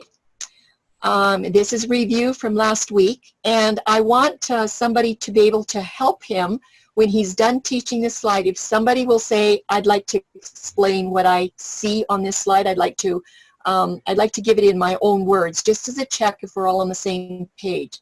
So Tim, I'll let you go ahead. The quail of Exodus 16, Exodus 16:13. And it came to be that the quails come up at evening, H 61:53, dusk, and covered the camp. Now here's your location of the erev, which is the mixings. On the left, you'll see the pre-sunrise erev, that's your gray box area. And on the right side of the screen is your evening mixture, which is post-sunset. Oh, sorry. Okay, that's the post-sunset. So it says up there, and it came to be that the quails come up at evening and covered the camp. So did they come up after the sunset, is the question? Or is the erev this one? Because erev can mean it when you take it back to all of the primitive roots, and we're coming to that too. It can be this mixing at dawn or this mixing at dusk. So is there anybody that wants to give a try at explaining this particular slide? What do you come up with? Well, we'd have to read the rest of it. Someone can say something? Go ahead. I said, according to what I'm reading, it sounds like the quail came up at evening, which would be dusk. So it would be in this portion. Right here. Right. Well, that's a good time for that's a good time for quail to come into roost to catch them and eat them, isn't it? Is at the dusk. Well, Tim, let's go to the next slide and you can continue on. Erev and Arbayim are family words. There's the very top. Arbayim is the plural of Erev. Arbayim takes in the meaning of both the pre-sunrise and post-sunset twilight mixtures. Mm-hmm. Okay, that's pretty clear. So basically, we're still talking about twilight mixtures. It's just that when we were on Erev, it can mean this one, and it can mean the dusk one. But remember, the very first definition for Erev, for evening, is the dusk twilight that's in the evening. So this is your plural. When you're using the phrase between the evenings, which is Arbayim, then it's talking about something different. Okay, Tim? Oh, here's a question. At which Erev do the quails arrive? Because there's two of them. When do the quails look for a place to roost? When do they fly low to the ground? Okay, Tim? The Hebrew phrase ben ha-arbayim only means one thing. Between the light and darkness mixtures cannot mean after sunset. Between means up to the up to the sunset, or it means after sunrise. And it's in between. It does not mean either before or after those events. So the question is, where this red arrow is between sunrise and sunset, do you see that as qualifying for the word day? That's the question. I say yes. Yes. Thank you. So the question is, Tim? Do the quail arrive ben ha-arbeim, between the mixtures? Yes, that's what we learned last week. Yeah. Yes. Okay, Tim, keep going. I'm waiting for it to come up here. Okay. There we are. The quail's qualifying statement is Exodus 16:12. I have heard the grumblings of the children of Israel. Speak to them, saying, between the evenings, that's between the sunrise and the sunset, you are to eat meat.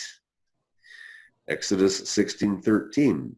And it came to be that quails come up at evening, H 61:53, before sunset to dusk, and covered the camp.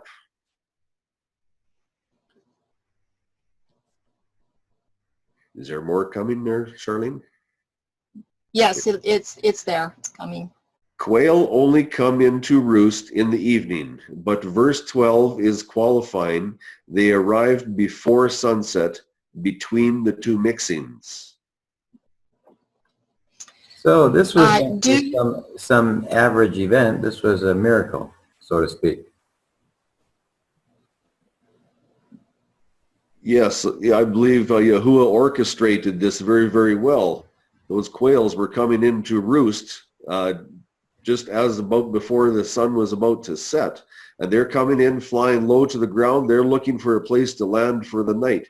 And this is going to make it very, very easy for the Israelites to pick them up and cook them in the light season, actually. Yeah, so what we're learning here, these two verses in Exodus 16 are very important. It's telling you the quail came between the evenings, which is between sunrise and sunset. And then it says it came to be that the quails came up at evening. And evening is also talking about dusk. So we've got the qualifying statement in verse 12 that tells you that the evening in verse 13 can take the definition of day, that second definition.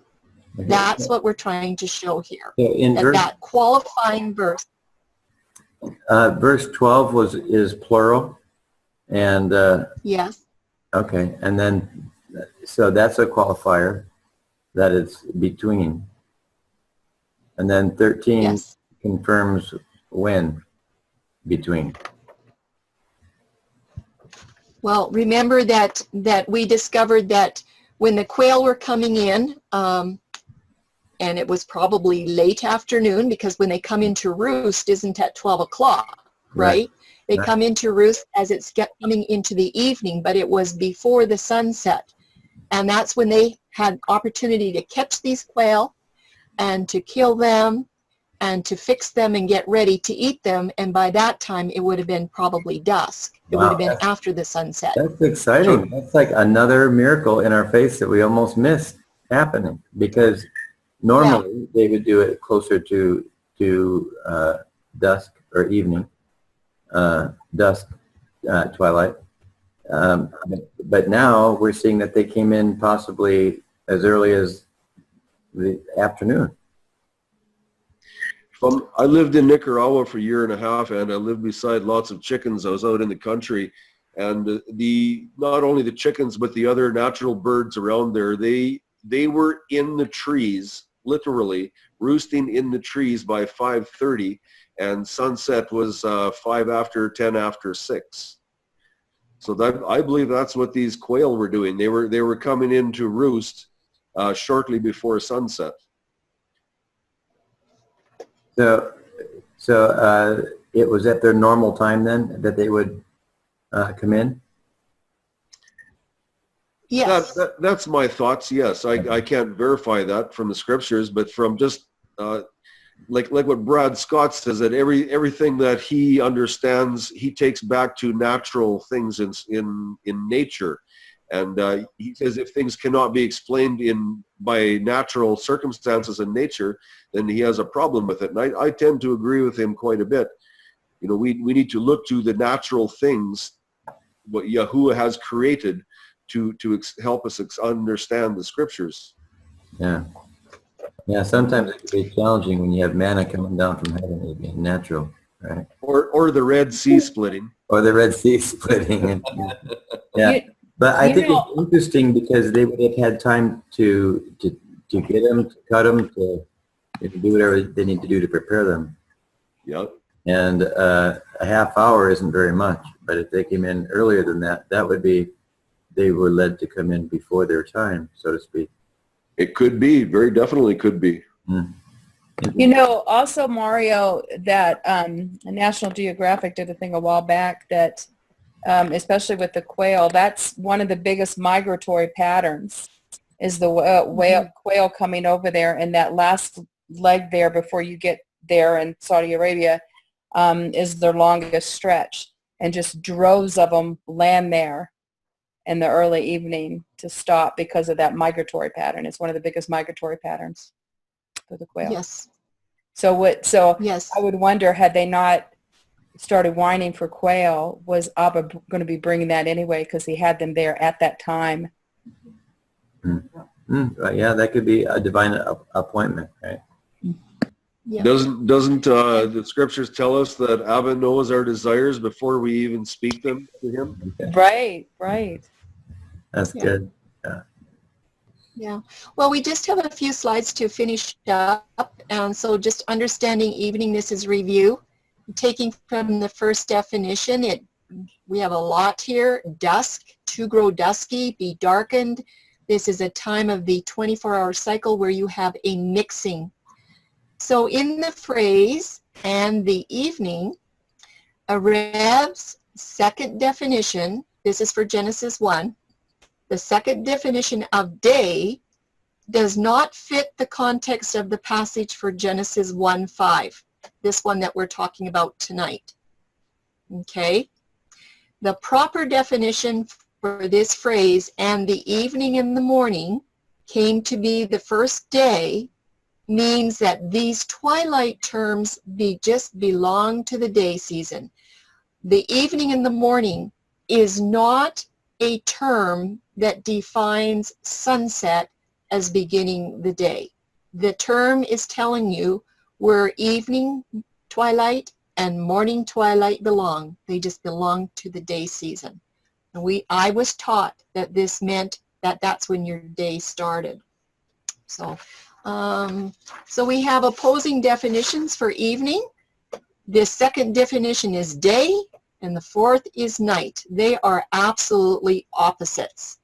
And as what we're noticing here tonight is that the second definition for evening, meaning that part of the day season, it can be used to mean any part of the day season after sunrise to sunset, and here's the big if. If you have the qualifying phrase between the evenings or ben ha RBM, if that phrase is present, then the evening that's in another verse can take the definition of day going on towards dusk. That's what it appears to be doing in Exodus 16. Yeah. Do you know of any places where between evenings would be meant between the evening before night and the evening before morning? Is there anywhere? Are you talking? Well, if between the evenings it would be light, right? Between the evenings it would be in the light section. Is that right? Yes. So are you talking about like right in between, like at the noon hour, or are you talking like there's a between the evenings for the crucifixion? Now, I'm saying that between two evenings, there's the light season, and between two evenings, there's the night season also. Yes, that could be said that way easily, yes.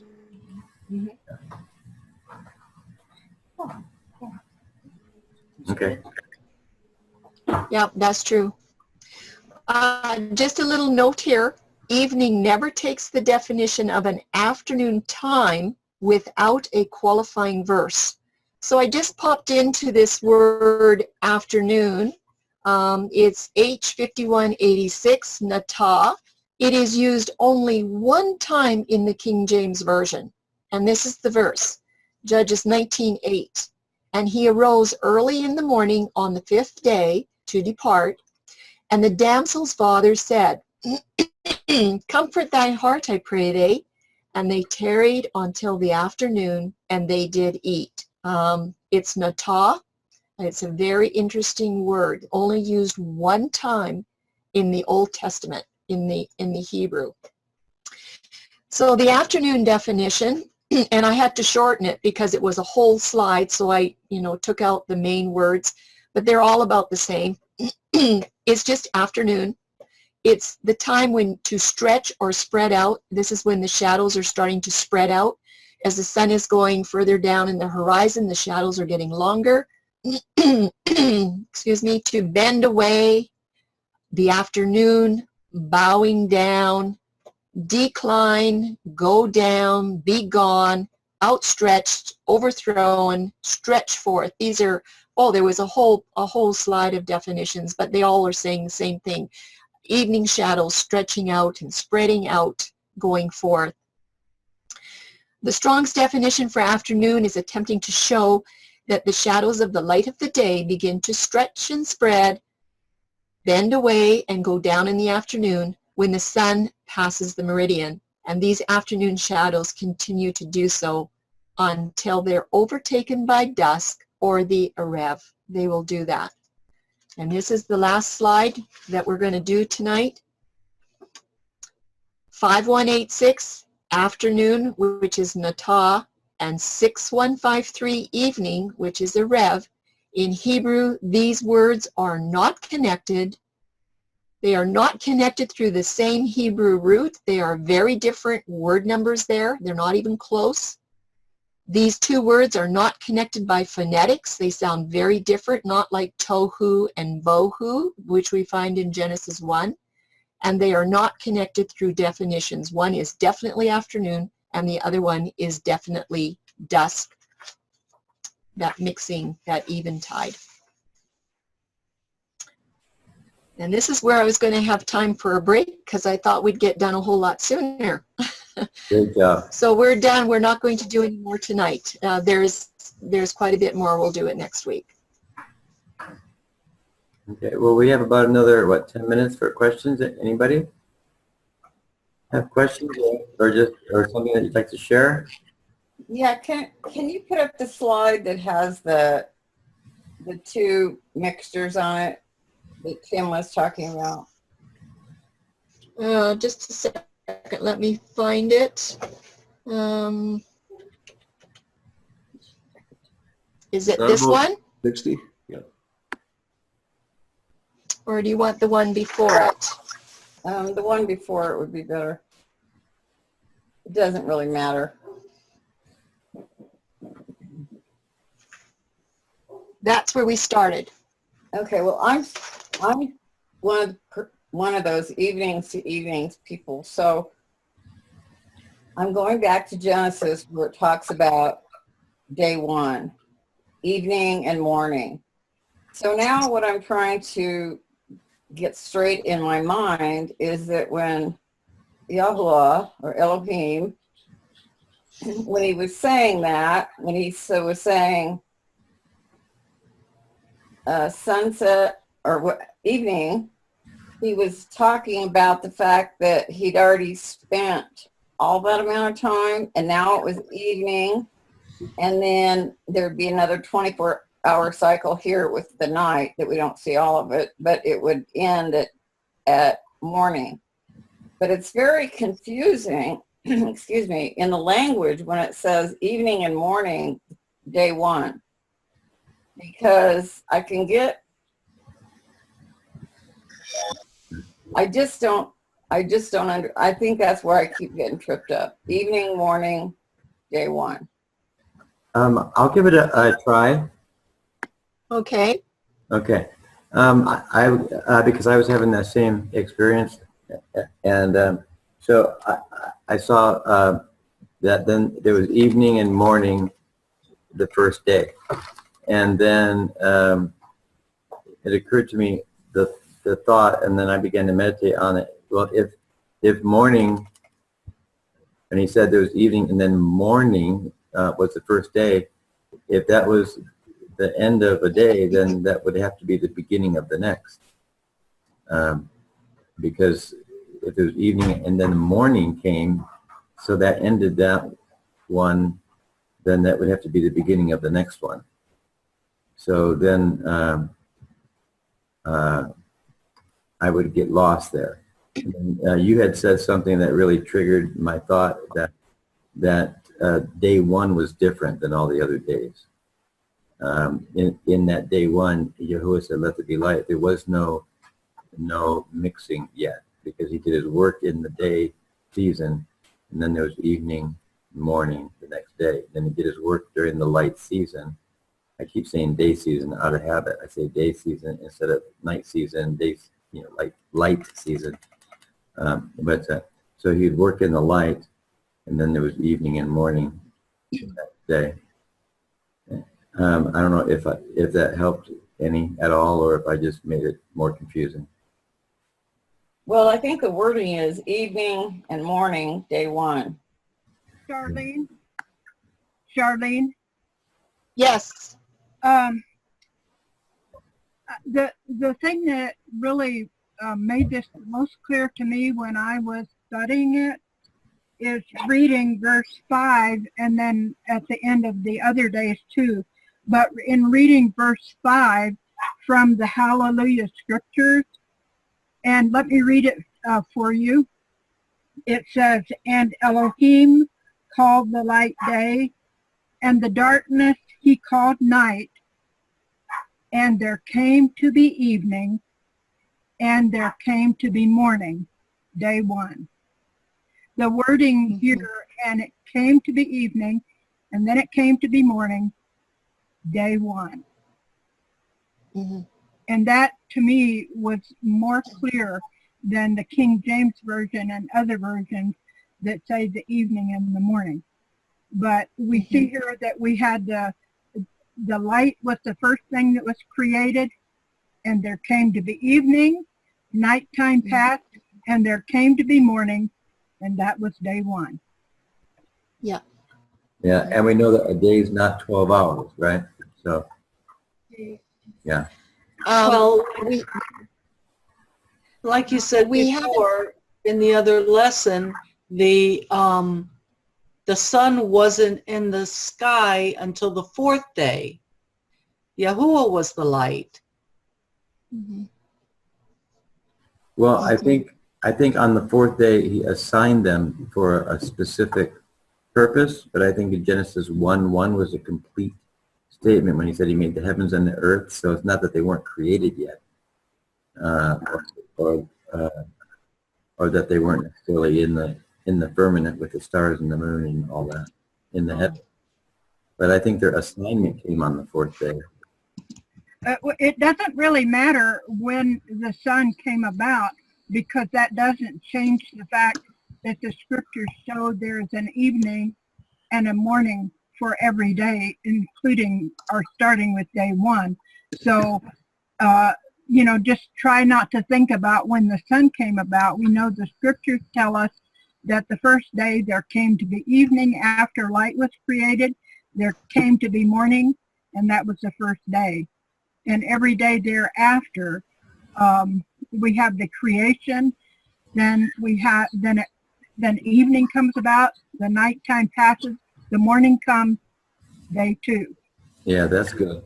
I was going on the premise that the mixture was part of the light season. So, Can I say something about the word one? Hello? What was that?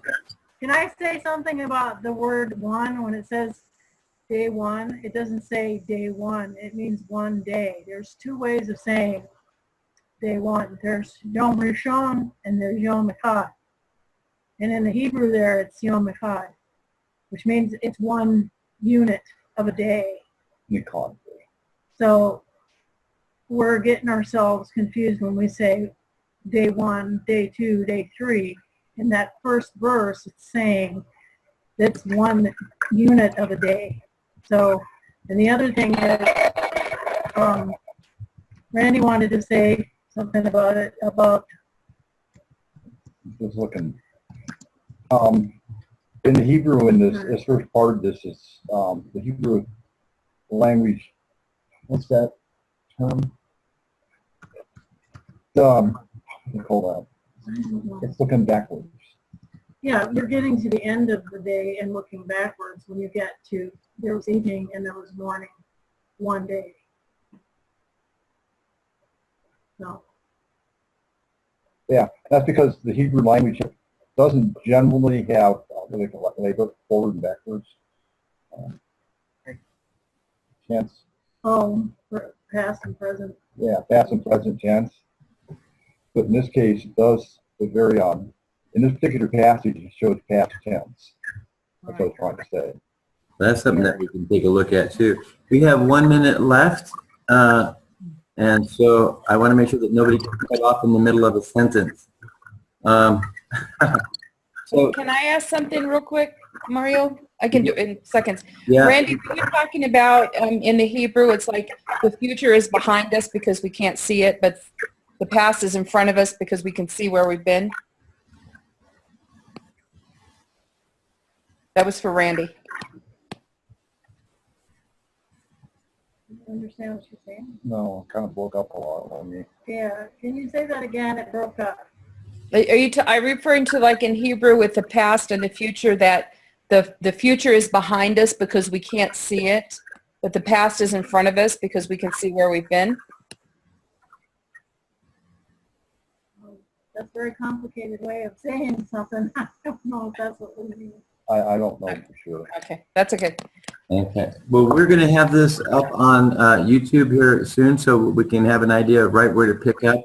I think that'd be a really good spot. So next week, if we could start right where we left off, that'd be great. If you guys could read those same questions at the beginning of both study next week, we can start there. And I just want to pray real quick and first I want to thank everybody for being here. Thank you, Tim. Thank you, Charlene. Excellent job on the PowerPoints and bringing up some food for thought. And I pray, Abba Father, that you would allow your truth to permeate through our beings and that your seed would grow within us and that we would better understand your times and your seasons, and not because of any works of righteousness that we do, but because we love you and we want to show you and express that love towards you. And like Charlene said at the very beginning, we want to be part of the restoration of all things for your glory and for your glory. And so, Father, we give you praise, the honor, and the glory for what you've done, what you're doing, and what you will do. And we look forward to you, the author of and finisher of our faith, that you are faithful and you will complete that work in us. So with that, we give you the praise, the honor, and the glory, and we say good night to our brothers and sisters, and look forward to another day should you decide to give us one. B'Shem, Melchizedek, Yehusha, HaMashiach, we pray, and give you all the praise. Amen. Amen. Good night, everyone. We'll see you later. Shalom. Shalom. Shalom. Yeah. Thank you, everyone. Bye-bye. Thank you.